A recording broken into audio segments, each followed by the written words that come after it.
C'était sa maison et Chido a tout pris.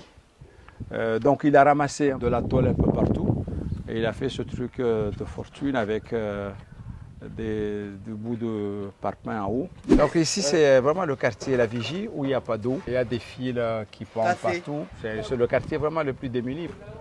C'est depuis Chido. C'est délabrement total. Il dit qu'il faut que nous, les responsables, on soit très vigilants de ce qui se passe ici à La Vigie, parce qu'ils sont complètement délaissés, ils n'ont rien, il n'y a pas d'eau.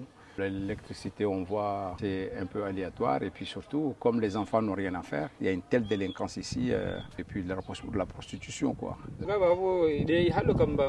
Il dit qu'effectivement, il suffit de regarder, il n'y a aucun équipement ici. Rien que La Vigie, c'est presque 9 à 10 000 habitants ici. Il n'y a pas de terrain de foot, il n'y a pas d'école, il n'y a rien. Or, il y a une difficulté énorme entre la jeunesse de La Vigie ici et les gens qui habitent en bas où ils ont tout. Si les enfants de La Vigie vont en bas, eh bien, ils se font tabasser. Et souvent, c'est des bagarres et des règlements de compte qui n'en finissent pas. Que s'ils avaient leurs équipements ici, peut-être qu'ils n'auraient pas toutes ces difficultés. Vous habitez La Vigie depuis combien de temps? 25 ans presque. 25 ans. Lui, il est étranger, mais il habite ici à La Vigie depuis 25 ans, parce qu'il a des enfants ici depuis 25 ans. Vous êtes comorien? Ouais, c'est de l'eau. Les tuyaux d'eau que les gens tirent comme ça au hasard. Et celui qui a un compteur, il vend à tout le monde. Dès qu'il pleut, tu glisses et avec de la ferraille partout.